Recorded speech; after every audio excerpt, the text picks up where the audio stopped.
विद्या जैसा कोई बंधु नहीं, विद्या जैसा कोई मित्र नहीं, विद्या जैसा अन्य कोई धन नहीं, विद्या जैसा कोई सुख नहीं। जिसके पास विद्या है, जिसके पास सुख है, वही बलवान है, वही धनवान है। वह अपराजित होता है, उसका कभी पराजय नहीं होता। जिसके पास माँ सरस्वती का वरदान होता है और जो विद्यावान होता है। और सभापति महोदय, मैं इस सभागृह में मौजूद सभी सदस्यों को, माननीय सदस्यों को धन्यवाद देना चाहूँगा। आज जिस प्रकार से यह चर्चा चल रही है, मैं बहस नहीं कहूँगा, यह बहस नहीं है, यह चर्चा है। और जिस राष्ट्र में शिक्षा को लेकर चर्चा होती हो, जिस राष्ट्र में शिक्षा को लेकर इस प्रकार से सभी एक समकक्ष के रूप में आगे बढ़ते हो, वह राष्ट्र अपराजय है। वह राष्ट्र एक दिन विश्वगुरु अवश्य बनेगा, इसमें कोई दो मत नहीं। इस बजट में 3 शब्दों के लिए बहुत महत्वपूर्ण अनुदान दिए गए हैं, प्रावधान किए गए हैं, चर्चा की गई। वह है शिक्षा, स्किलिंग, उद्यमिता और उसके साथ रोजगार।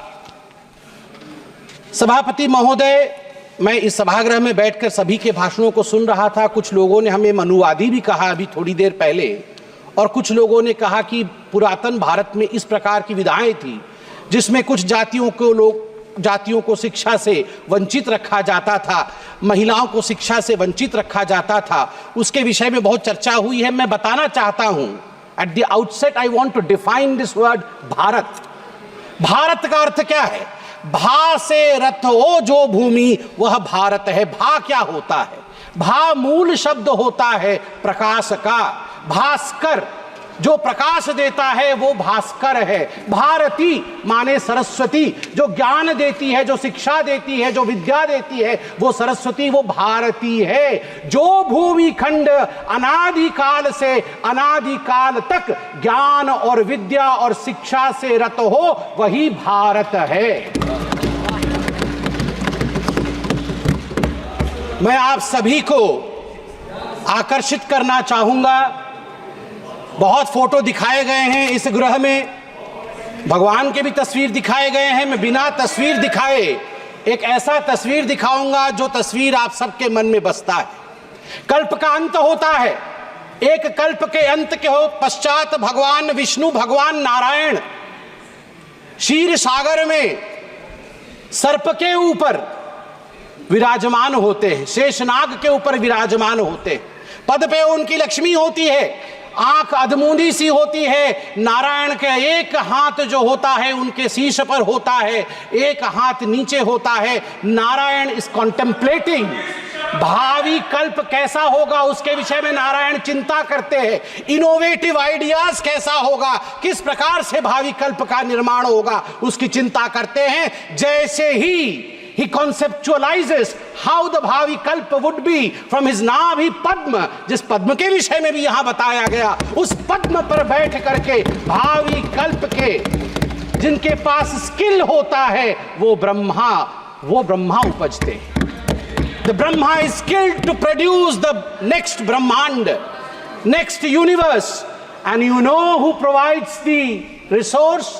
जब उनके पास इनोवेशन होता है तो वो महालक्ष्मी की तरफ देख के बोलते हैं, महालक्ष्मी मेरा डिमांड फॉर ग्रांट है, मेरा डिमांड फॉर ग्रांट है, आप मुझे ग्रांट कर दीजिए, आपके ग्रांट से ये ब्रह्मांड बनेगा।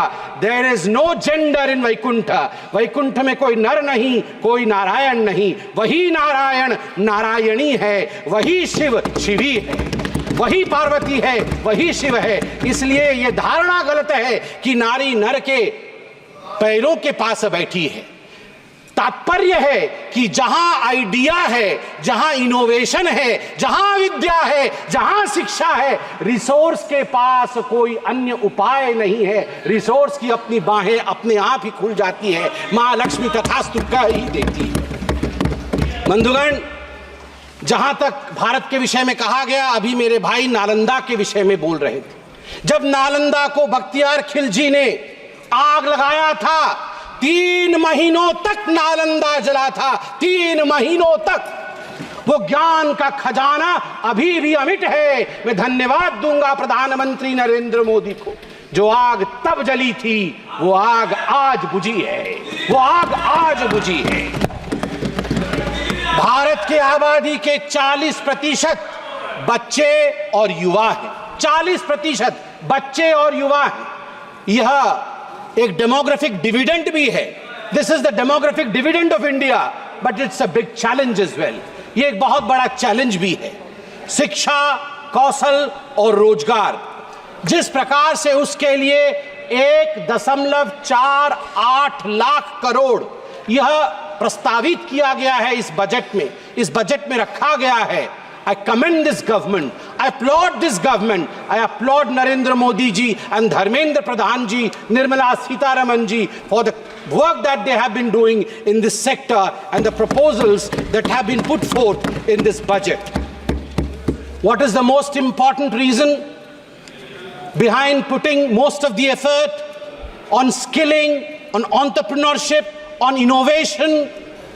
The most important reason is that India wants to go towards Vikasit Bharat. We want to create a talent basket. We want to be a skill hub. We want to be a solution provider to the whole globe. And that's the reason as to why such importance has been given to skilling, employment generation, as well as way forward. Flagship programs like Samagra Shiksha, PM Shri, PM Poshan, they have received increased allotment in this budget, and let me commend the government that this budget allocation for the financial year 2024-25 of rupees 73,498 crore is the highest ever for the Department of School Education and Literacy. माननीय सभापति महोदय, let me present to you a comparative data, a comparative chart, which would show as to what was the situation before Modi ji came to power and how the situation of education has changed thereafter. You would be astonished to learn that the total budget for school and higher education, that is the Ministry of Education, for 2013-2014 was 79,451 crores only, compared to 1.21 lakh crore this budget year, this fiscal year. So the growth in the budget in the last 10 years has been 52.4%, a whooping 52.4%. Similarly, in the school education, the growth in budget has been 39.5%, and higher education, the allotment has increased by, I repeat, 78%. I emphasize 78% increment in the allotment in higher education. Sir, today a lot has been talked about reservation. My good friend from this side and my friends on that side, they've exchanged arguments about reservation, आरक्षण. मुझे तो कहते हुए तकलीफ होती है, जो लोग आरक्षण के ऊपर इस प्रकार मगरमच्छ के आंसू बहाते हैं, वो लोग आज जवाब दें। कांग्रेस के दिग्गज नेता यहां मौजूद हैं, आप बताइए क्या ये सच नहीं है कि जो सेंट्रली फंडेड इंस्टीट्यूशंस हैं, जामिया मिलिया इस्लामिया और अलीगढ़ मुस्लिम यूनिवर्सिटी, भारत का संविधान कहता है कि ये सेंट्रली फंडेड इंस्टीट्यूशंस के अंदर भी हमारे एससी और हमारे एसटी बंधुओं के लिए आरक्षण का प्रावधान रहे। मगर बड़े दुख के साथ मुझे कहना पड़ रहा है, 2011 में जामिया मिलिया इस्लामिया से एससी एसटी स्टूडेंट का आरक्षण कांग्रेस पार्टी ने समाप्त कर दिया, और ठीक उसी प्रकार 1981 में अलीगढ़ मुस्लिम यूनिवर्सिटी से एससी एसटी स्टूडेंट्स का आरक्षण कांग्रेस पार्टी ने मुस्लिम तुष्टीकरण के कारण समाप्त कर दिया। इसके लिए कांग्रेस पार्टी को जवाब देना होगा। आज मैं सुन रहा था, यहां कोई पेपर लीक के विषय में कह रहा था, अरे अपने गिरेबान में झांक के देखो भैया, गिरेबान के अंदर पाप ही पाप भरा हुआ है, और आप हमारी तरफ देख रहे हो। नीट के एग्जाम को लेकर सुप्रीम कोर्ट का जजमेंट आया है कुछ दिनों पहले, और मैं कॉन्ग्रेचुलेशंस कहना चाहूंगा इस सरकार को। बिल्कुल सही तरीके से जो धर्मेंद्र प्रधान जी ने उस दिन यहां पर, आप लोग चिल्ला रहे थे, धर्मेंद्र प्रधान जी ने जो कहा था, इंतजार करिए, we will come out clean on NEET examination, the highest court of this country has buried us, the highest court of this country has given its verdict. But let me read out, आपके पाप के चिट्ठे, आप मतलब ये दिल्ली वाले आप नहीं, आपके पाप के चिट्ठे मतलब आपके 2006 में कहां ये सब लीक हुए थे। देखिए 2006 में CBSE class 12 accountancy paper leak, 2007 Akhil Bharatiya engineering प्रवेश पत्र परीक्षा पेपर लीक AIEEE, 2008 में PMT pre medical paper leak, 2012 में all India institute of medical science परीक्षा पेपर लीक, 2014 में सीबीएसई कक्षा 10 और कक्षा 12 की पेपर लीक, 2013 में Maharashtra SSC exam paper leak, 2016 में कर्नाटका पीयूसी परीक्षा पेपर लीक, सिद्धरामैया की सरकार थी, 2013 में Rajasthan university paper leak, Ashok Gehlot ji की सरकार थी, 2011 में हरियाणा बोर्ड परीक्षा पेपर लीक, भूपेंद्र सिंह हुड्डा जी की सरकार थी, 2013 में राजस्थान लोक सेवा आयोग RPSC पेपर लीक आपकी सरकार थी। आप जरा सोच के देखिए, आप जरा सोच के देखिए आपके गिरेबान के अंदर किस प्रकार से पेपर लीक भरा हुआ है। मुझे बड़े गर्व के साथ आज कहना पड़ रहा है कि इस सरकार ने पेपर लीक को रोकने के लिए 5 फरवरी को एक ऐसा बिल रखा है जिस बिल का नाम है the public examinations prevention of unfair means bill 2024, जिसमें 10 साल के जेल का प्रावधान है और 1 करोड़ रुपए तक का फाइन रखा गया है। सभापति महोदय, कष्ट के साथ कहना पड़ रहा है 34 वर्ष बीत गए, यहां युवक सांसद बैठे, बड़ा सम्मान करता हूं मैं, युवा सांसद है यहां कि कितने युवा सांसद है, देखिए इनसे पूछिए आप NEP नेशनल एजुकेशन पॉलिसी को आने में 34 वर्ष क्यों लगे। गर्व के साथ कहूंगा 2014 में प्रधानमंत्री नरेंद्र मोदी, भारतीय जनता पार्टी ने अपने मैनिफेस्टो में सीना ठोक करके कहा था, हम सरकार में आएंगे, नई शिक्षा नीति लाएंगे, और हमने वो करके दिखाया है। ये मोदी की गारंटी है, नई शिक्षा नीति, और अमूलचूल परिवर्तन है नई शिक्षा नीति में। मदर टंग, मातृभाषा के लिए सम्मान है, एक कॉम्प्रिहेंसिव होलिस्टिक अप्रोच है पूरी शिक्षा के प्रति। आप सोच के देखिए, इस देश में जो आज चिल्ला रहे हैं उस तरफ बैठ करके 34 वर्षों तक ये मौन थे, 34 वर्षों तक इन्होंने आवाज नहीं उठाई। शिक्षा में परिवर्तन होना चाहिए, इस विषय में इनकी धारणा नहीं बनी। एक नरेंद्र मोदी को आना पड़ा NEP को लाने के लिए। अध्यक्ष जी, मैं जानता हूं समय की एक सीमा होती है, इसलिए मैं अपने अंतिम पक्ष में कुछ कंपैरेटिव डाटा रखूंगा। स्टेटस ऑफ एजुकेशनल इंडिकेटर्स, बहुत लोगों ने कहा कि आप लोगों ने क्या कर दिया। मुझे लगता है कि सबसे बढ़िया होता है स्टैटिस्टिक्स रखा जाए। आप अगर यहां आंकड़े रख देंगे, आंकड़े को कोई झुठला नहीं सकता है, तो आज मेरे हाथ में वो आंकड़े हैं जिनको कोई झुठला नहीं सकता है। ये आंकड़े क्या कहते हैं? Gross enrolment ratio at primary level 3.31% बढ़ोतरी हुई है नरेंद्र मोदी जी के आने के पश्चात। Gross enrolment ratio at upper primary level 4% की बढ़ोतरी हुई है नरेंद्र मोदी जी के आने के पश्चात। प्यूपिल टीचर रेशियो, आज कोई मेरे साथी कह रहे थे टीचर की संख्या कम हो गई है, बंधुगण सुन लीजिए, प्यूपिल टीचर रेशियो जो PTR होता है उसमें 9% की बढ़ोतरी हुई है नरेंद्र मोदी जी के आने के बाद, 9% की बढ़ोतरी हुई है। ठीक उसी प्रकार मुझे तो तकलीफ लगती है, मुझे तकलीफ होती है सोच करके स्कूल में इलेक्ट्रिसिटी नहीं थे। आंकड़े कहते हैं 36% इंक्रीज हुआ है नरेंद्र मोदी प्रधानमंत्री बनने के पश्चात। We have 36% increment in electrification of schools. अंधकार में बच्चे पढ़ रहे थे, अंधकार से उजाले की तरफ लेने का काम नरेंद्र मोदी जी ने किया है। ये छोटा विषय नहीं है।